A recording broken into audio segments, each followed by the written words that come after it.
सुप्रभात प्यारे विद्यार्थियों, आपका पायनियर कॉन्वेंट स्कूल में स्वागत है। पिछली वीडियो में हमने पाठ 13 के मुख्य शब्दों के अर्थ पढ़े थे। इस वीडियो में हम पाठ पढ़ेंगे जिसका शीर्षक है महाराणा प्रताप। इस पाठ में हम महाराणा प्रताप जी के बहादुरी के किस्सों के बारे में जानेंगे। ये एक प्रेरक प्रसंग है। प्रेरक होता है जिससे हमें कोई ना कोई प्रेरणा मिलती हो। चलिए पाठ शुरू करते हैं। इस पाठ में आप महाराणा प्रताप के जीवन के संघर्ष की कहानी पढ़ेंगे तथा अगले पाठ में आप उनके बहादुर घोड़े की वीरता की कविता के माध्यम से जानेंगे। तो इस पाठ में हम किसके बारे में जानेंगे? महाराणा प्रताप। और महाराणा प्रताप जी के घोड़े का क्या नाम है? चेतक, जिसके किस्से भी काफी क्या है, प्रसिद्ध हैं। वो हम अगले पाठ में पढ़ेंगे। इतिहास में कई वीरों के नाम अंकित है, यानी हमारे जो इतिहास में है कई वीरों के नाम लिखे हुए हैं जिन्होंने अपनी मातृभूमि की सेवा करने में अपना पूरा जीवन क्या है, समर्पित कर दिया, न्यौछावर कर दिया। यहाँ तक कि जरूरत पड़ने पर अपने प्राणों की आहुति देने में पीछे नहीं हटे, यानी उन्होंने क्या है, अपने देश की रक्षा के लिए अपने प्राण भी न्यौछावर कर दिए, बलिदान कर दिए। उनमें से एक है मेवाड़ के राजा महाराणा प्रताप। अब यहाँ प्रश्न आ सकता है कि मेवाड़ के राजा कौन है? वो है महाराणा प्रताप, या महाराणा प्रताप कहाँ के राजा हैं? मेवाड़ के। इनके जीवन मूल्यों को अपनाकर हम भी अपने मन में देश प्रेम की भावना को जागृत कर सकते हैं। अपने मन में क्या है, इनको पढ़कर अपने मन में देश प्रेम की भावना को जागृत कर सकते हैं, जगा सकते हैं। तो चलिए हम पाठ शुरू करते हैं। अपने शत्रु को निहत्था देकर एक बालक बोला।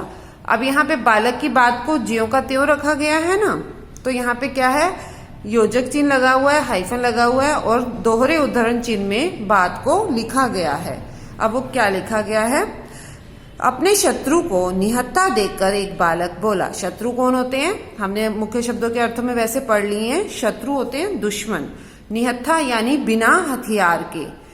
यह लो तलवार और अब मुझसे युद्ध करो, यानी महाराणा प्रताप इतने बहादुर थे कि अपने निहत्थे शत्रु को भी हथियार देकर उनसे लड़ते थे।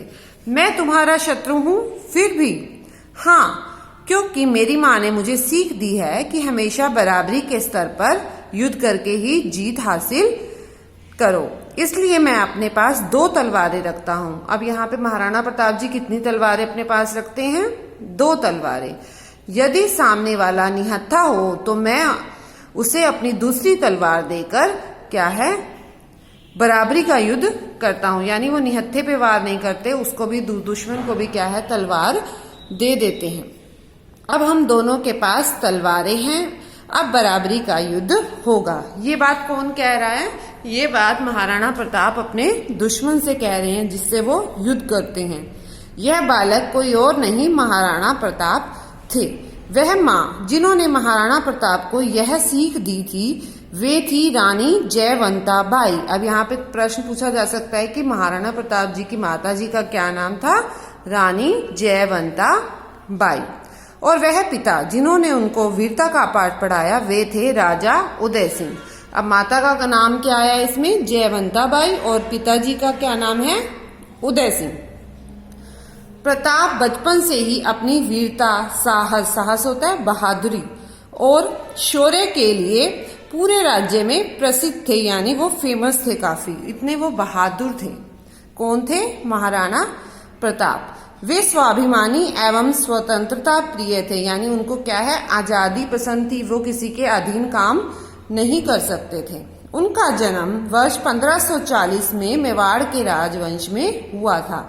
अब किसका जन्म हुआ था? यहाँ उनका शब्द किसके लिए प्रयोग किया गया है? महाराणा प्रताप के लिए। तो ये क्या है? सर्वनाम शब्द है। इनका जन्म कब हुआ? 1540 में मेवाड़ के राजवंश में हुआ। किसका जन्म हुआ? महाराणा प्रताप जी का। सन 1572 में मेवाड़ के राज सिंहासन, किसके राज सिंहासन? मेवाड़ के राज सिंहासन पर बैठते ही राणा प्रताप को कई संकटों का सामना करना पड़ा। संकट क्या होते हैं? मुसीबतों का सामना करना पड़ा। किसको करना पड़ा? महाराणा प्रताप जी को मुसीबतों का सामना करना पड़ा। मगर धैर्य एवं साहस के साथ उन्होंने हर विपत्ति का सामना किया, यानी उन्होंने क्या है, हर परिस्थिति में, हर मुश्किल परिस्थिति में धैर्य बनाकर रखा और साहस से उसका मुकाबला किया। प्रताप ने वीरता का जो आदर्श प्रस्तुत किया है वह अद्वितीय है, अनोखा है।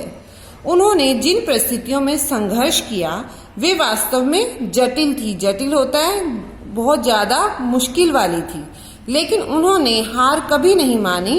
राणा ने अपनी मातृभूमि न तो परतंत्र होने दिया और न ही कलंकित। परतंत्र होता है किसी और के अधीन होने देना अपने देश को, और न ही उस पर कोई धब्बा लगने दिया। विशाल मुगल सेनाओं को उन्होंने लोहे के चने चबाने पर विवश कर दिया, मजबूर कर दिया। लोहे के चने चबाना एक मुहावरा है, यानी उनके सामने कोई भी काम होता है जो मुश्किल हो जाता है तो उसको क्या बोलते हैं, लोहे के चने चबाना। मुगल बादशाह अकबर ने बहुत से राजाओं व उनके राज्यों पर अपना आधिपत्य स्थापित कर लिया था। आधिपत्य मीन्स उन्होंने क्या है, मुगल जब सेना आई थी उन्होंने अपना अधिकार क्या है स्थापित कर लिया था कई राज्यों पर, और जो बचे थे उन्हें अपनी सेवा में रहने के लिए विवश कर दिया था। और उस समय क्या है, जो बच गए थे जिन पर वो अपना अधिकार नहीं साबित कर पाए थे तो उनको वो मजबूर कर रहे थे अपनी सेवा में रखने के लिए। उस समय महाराणा प्रताप ही एक ऐसे राजा थे जो उनके सामने झुकने को तैयार नहीं थे। किसके सामने झुकने को तैयार नहीं थे? जो मुगल साम्राज्य के राजा थे।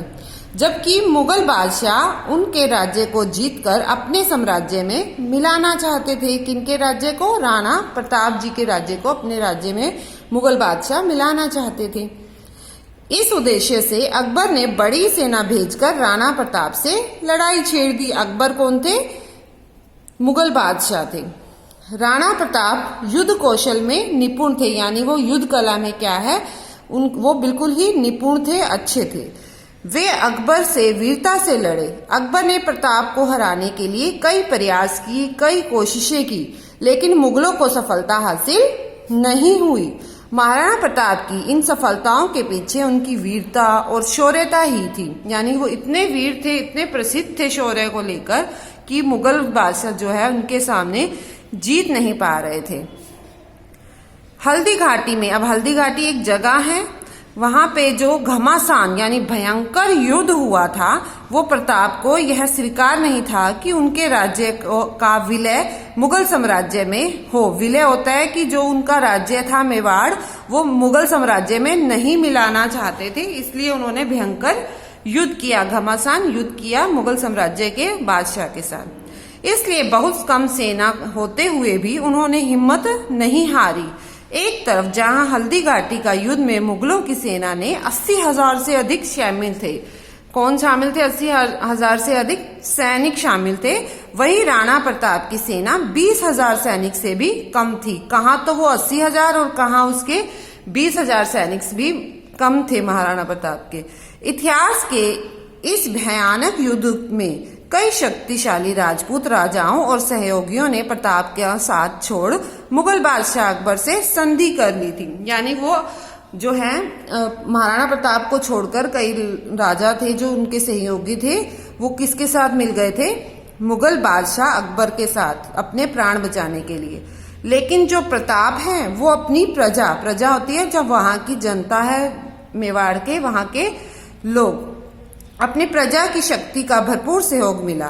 कई नौजवान अपने राज्य की रक्षा व सेवा करने के लिए सामने आए। कहा जाता है कि अन्न जल अनजन के बीच में ये कौन सा चिन्ह लगाया गया है? योजक चिन्ह की कमी होने के कारण महिलाओं एवं बच्चों ने स्वयं के हिस्से का भोजन युद्ध कर रहे सैनिकों को दिया। यानी जो महिला और बच्चे थे वहां के, उन्होंने जो खुद का भोजन था वो किसको दे दिया? सैनिकों को दे दिया। प्रजा के साथ साथ महाराणा के प्रिय घोड़े चेतक ने स्वामी भक्ति व बहादुरी का परिचय दिया। स्वामी मीन्स जो उसके जो स्वामी थे, उसके जो उसको संभालने वाले थे वो कौन थे? महाराणा प्रताप ने थे। तो उसका जो चेतक घोड़ा है उसने भी क्या है, अपनी बहादुरी का परिचय दिया उस युद्ध में। इस युद्ध में जब प्रताप को दुश्मनों ने घेर लिया था तब चेतक ने ही अपनी सूझबूझ के बीच में कौन सा चिन्ह आया हुआ है? ये योजक चिन्ह आया हुआ है। सिर्फ जंगलों के रास्ते राणा प्रताप को दुश्मनों के चंगुल से बाहर निकाला था। कहते हैं कि एक बार महाराणा प्रताप को 26 फुट लंबी एक खाई पार करनी थी, जिसे चेतक ने ही पार करवाया था। क्या पार करवाया था? 26 फुट लंबी खाई। इस तरह युद्ध भूमि से उन्हें सुरक्षित ले जाते समय चेतक की क्या है? मृत्यु हो गई थी। अब चेतक कौन है? महाराणा प्रताप जी का घोड़ा है। वो खाई पार कराते कराते उसकी क्या है? मृत्यु हो गई थी। स्वामी भक्त चेतक की मृत्यु पर राणा प्रताप फूट फूट कर रोए। फूट फूट कर रोना होता है, बहुत बुरी तरह से वो रोए थे। कौन रोए थे? महाराणा प्रताप चेतक की मृत्यु पर। राणा प्रताप के जीवन में आई कठिन परिस्थितियों का यही पर अंत नहीं हुआ, यानी कि यही एक अंत नहीं था उनकी कठिन परिस्थिति का। इस युद्ध के बाद महाराणा प्रताप को अपने परिवार के साथ कुछ समय के लिए जंगल में जाकर भी रहना पड़ा था। किसको रहना पड़ा था? महाराणा प्रताप जी को जंगल में रहना पड़ा था। यहीं पर एक गुफा थी जो आज लोगों के लिए दर्शनीय स्थल बन गई है। इस गुफा को महाराणा प्रताप ने अपना शस्त्रागार बनाया हुआ था, यानी वो गुफा में एक जंगल में एक छिपकर रहे थे अपने परिवार के साथ, और वहां पर उन्होंने शस्त्रागार होता है शस्त्र रखने की जगह, वो भी बनाया हुआ था। इस दौरान महाराणा को अनेक कठिनाइयां सहनी पड़ी। कितनी ही बार उन्हें भोजन भी नहीं मिलता था, यानी वो इतनी कठिन परिस्थितियों में थे कि उनको वहां पे भोजन भी नहीं मिलता था। उस समय एक महत्वपूर्ण घटना आज भी उल्लेखनीय है, यानी उस समय की एक घटना के बारे में यहाँ बताया जा रहा है कि एक दिन जब उनकी बेटी बहुत भूखी थी, अब इस चित्र में भी बताया हुआ है ना, इनकी ये बेटी बैठी है, ये महाराणा प्रताप है और ये उनकी पत्नी है। तो उसके खाने के लिए घास की रोटी बनाई गई। उनकी बेटी के खाने के लिए किसकी रोटी बनाई गई? घास की रोटी बनाई गई। जब वह घास की रोटी खा रही थी तब एक वन बिलाव, यानी वन में रहने वाला जो बिलाव था, वो रोटी छीनकर भाग गया। वह तड़प कर रह गई और जोर जोर से रोने लगी। कौन रोने लगी? महाराणा प्रताप की बेटी क्या है? जोर जोर से रोने लगी। उसका रोना सुनकर महाराणा प्रताप का हृदय भी रोने लगा। उस समय बादशाह अकबर ने ऐलान करवाया था कि अगर प्रताप उनके सामने झुकते हैं तो वे आधे हिंदुस्तान के वारिस यानी उत्तराधिकारी होंगे, पर बादशाहत यानी जो हुकूमत है उस देश पर अकबर की ही रहेगी। यानी क्या है? वो उसको आधा राज्य तो देंगे लेकिन हुकूमत किसको मिलेगी? अकबर को। जवाब में प्रताप ने सूचना भिजवाई कि ये स्वादिष्ट भोजन को त्याग कर कंदमूल और घास की रोटियों से पेट भर लेंगे, लेकिन अकबर का आधिपत्य स्वीकार नहीं करेंगे, यानी अकबर की गुलामी क्या है? स्वीकार नहीं करेंगे। राणा प्रताप ने इतनी कठिनाइयों के चलते भी हिम्मत नहीं हारी और वन में ही एक सेना तैयार की। फिर अकबर से युद्ध किया। धीरे धीरे के बीच में कौन सा चिन्ह है? ये योजक चिन्ह। धीरे धीरे वे राज्यों को जीतने लगे। कौन जीतने लगे? महाराणा प्रताप। जिन स्थानों पर मुगलों ने कब्जा किया था वे सब वापस मिल गए, परंतु चित्तौड़ का आधिपत्य अभी भी मुगलों के पास था, यानी अधिकार जो था वो मुगलों के पास था। किसका? चित्तौड़ का। इसका उनको बहुत दुख था। वे बीमार पड़ गए। इस जो तनाव में वो क्या है? वो बीमार पड़ गए। उनके प्राण नहीं निकलते थे क्योंकि मेवाड़ की चिंता उन्हें सता रही थी। जब सब सरदारों ने मिलकर प्रण किया, वचन लिया कि महाराणा के बाद भी वे इसी प्रकार आजादी के लिए लड़ेंगे, तब महाराणा प्रताप शांति से मृत्यु की गोद में चले गए। मुगल साम्राज्य का सूर्य तो अस्त हो गया, किंतु सूर्य अस्त कैसे हो गया? क्योंकि जो मुगल साम्राज्य है उसका खात्मा हो गया, किंतु राणा प्रताप की गौरव गाथा यानी उनके गुणों के, वीरता के जो गान हैं वो आज भी गाए जाते हैं।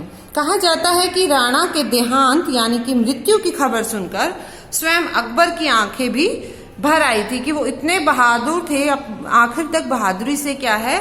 अकबर से लड़ते रहे थे, लेकिन उन्होंने क्या है? हार स्वीकार नहीं की थी। तो ये इस बात से अकबर की आंखें भी भर आई थी। महाराणा प्रताप भारतीय इतिहास के एक अत्यंत गौरवशाली पात्र हैं, कैरेक्टर हैं।